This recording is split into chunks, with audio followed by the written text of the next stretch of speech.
Bonjour à tous et bienvenue. Ce matin, nous allons commencer le périple avec le quotidien. Le quotidien qui revient sur les rumeurs malfaisantes et nous renseigne que Paul Biya est vivant et le pays est dirigé. Pour le quotidien Le Messager, ce matin, à la page de présentation, il est question de s'interroger au sujet de la création des criminaux. Pourquoi Rome ignore le Cameroun? L'absence de représentant du pays, de feu Christian Toumi dans la liste des 21 nouveaux désignés par le pape François dimanche dernier suscite des interrogations ce matin à la page 3 du journal. Le Messager parle également d'accidents de la circulation. Ces 15 morts enregistrés à Corby. Un véhicule Corsair et un camion plateau sont entrés en collision hier près de Saint-Mélim.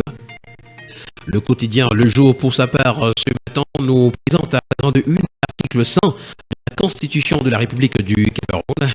Le quotidien nous fait savoir qu'en cas de vacance de la présidence de la République pour cause de décès, de démission ou d'amendement définitif constaté par le Conseil constitutionnel, le scrutin pour l'élection du nouveau président de la République doit impérativement avoir lieu 20 jours au moins et 120 jours au plus après l'ouverture de la vacance. L'intérim du président de la République a été exercé de plein droit jusqu'à l'élection du nouveau président de la République par le président du Sénat. Et si ce dernier est à son tour empêché par son suppléant suivant l'ordre de préséance du Sénat.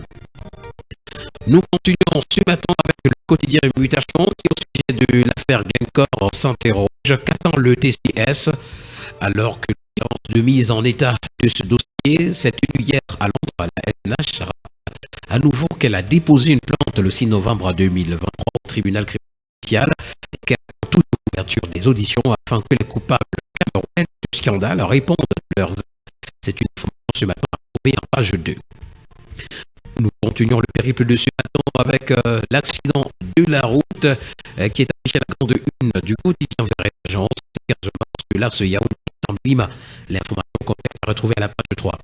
L'élection au Cameroun, l'ONU prête à accompagner le processus. Et puis guerre au Soudan, comment le droit international peut aider à une résolution pacifique. Ces informations ainsi que bien d'autres sont à retrouver ce matin chez nos auditeurs en parcourant les colonnes du quotidien Émergence. Le quotidien public Cameroun Tribune, sa parution de ce 10 octobre, revient sur la santé du président de la République.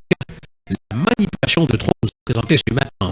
Comme il y a 20 ans, quelques esprits mal intentionnés ont cru pouvoir en annonçant des informations non avérées sur la situation du l'État en séjour à l'étranger. Une démarche malveillante que la classe politique condamne ce matin des pages 4 à 5 de Cameroun Tribune. Pour le quotidien Info Chaud, malgré les assurances du gouvernement qui annonce leur retour dans les tout prochains jours du chef d'État, une image de Paul Biya vaut 1000 mots. Le journal à caractère satirique Le Populi apporte de même sens lorsqu'il s'interroge. Le cabinet civil dément la rue dans le doute, voire plus croire. Également à lire dans les colonnes de Le Populi ce matin, le FMI réclame une nouvelle hausse des prix de carburant. Hebdomadaire L'Indépendant, dans sa sortie ce jour, parle de cause institutionnelle et nous présente le risque de haute trahison. Charles Datton, médiateur universel, se lâche sur les abus de pouvoir, les abus de fonction et de position sacralisées par le viol des règlements institutionnels et la remise en cause des protocoles, des hiérarchies. À retrouver ce matin à la page 8 du journal. Le quotidien Info Matin, tout ça, revenant sur l'affaire Glencore, nous fait savoir que Congo n'est pas concerné. Pour le quotidien L'économie, on parle toujours de l'affaire Glencore. Le procès s'enlise du côté de Londres, d'après le journal, après l'audience d'hier 9 octobre 2024 à la South Crown. La Société nationale des hydrocarbures a à nouveau demandé l'ouverture de l'enquête suite à sa plainte déposée le 6 novembre 2023. Entretien des routes, on en parle également ce matin dans les colonnes du quotidien L'économie. C'est 11 milliards de francs CFA transférés aux communes du Nord-Ouest entre 2020 et 2024. Le premier magazine camerounais Défi actuel pour sa part ce matin parle de flux financiers illicites. Le Cameroun est sur les traces de 1,65 milliards de francs CFA. Ce montant résulte de l'exploitation de plusieurs déclarations de soupçons faites par les banques, les établissements de microfinance et les services de mobile money auprès de l'Agence nationale d'investigation financière. C'est en 2023. Le quotidien Nouvelle Horizon, pour sa part, ce matin, s'intéresse au Cameroun en s'interrogeant. Le Cameroun peut-il se passer de la corruption? C'est l'interrogation. Les chiffres du rapport de la Cour révèlent une augmentation de la corruption malgré les efforts de lutte contre ce fléau. Et puis nous allons continuer avec le quotidien d'information républicaine. C'est le drapeau qui s'intéresse au réseau routier du Nord-Ouest. Les députés saluent les efforts du gouvernement le 9 octobre 2024. 18 du Nord-Ouest ont rencontré le ministre des Travaux publics, Emmanuel Djoumessi, pour exprimer leur gratitude envers les réalisations gouvernementales dans le secteur routier. Ils ont souligné l'impact positif des projets en cours, notamment la route et la route nationale numéro 1. Les parlementaires ont également soulevé les préoccupations concernant la réhabilitation de certaines routes et ont reçu des assurances sur des mesures futures pour améliorer l'infrastructure routière. C'est une information ce matin à trouver des pages 3 à 4. Hebdomadaire Le Soir pour sa part parle de parcours Vita de Yaoundé. C'est une nouvelle vision impulsée par le MINSEP pour raviver l'enthousiasme et l'engagement qui nous est présenté ce matin à la page 5 pour le quotidien de la santé.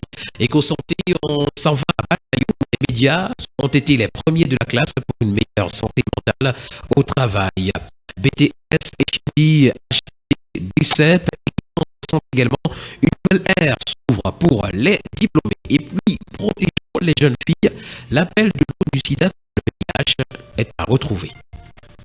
The Politique, dans ce temps, qui parle de gouvernance foncière, le président de la solution qui vient des promoteurs immobiliers.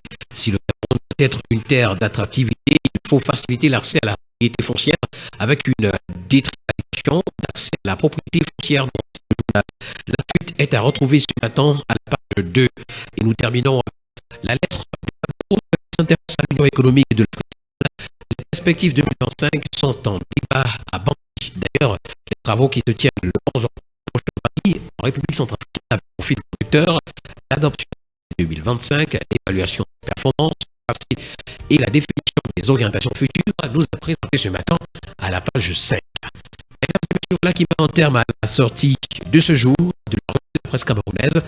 Merci d'avoir été des nôtres ce matin et surtout n'oubliez pas que c'est participer à l'édification d'une société libre et transparente dans notre très cher et pays, le Cameroun.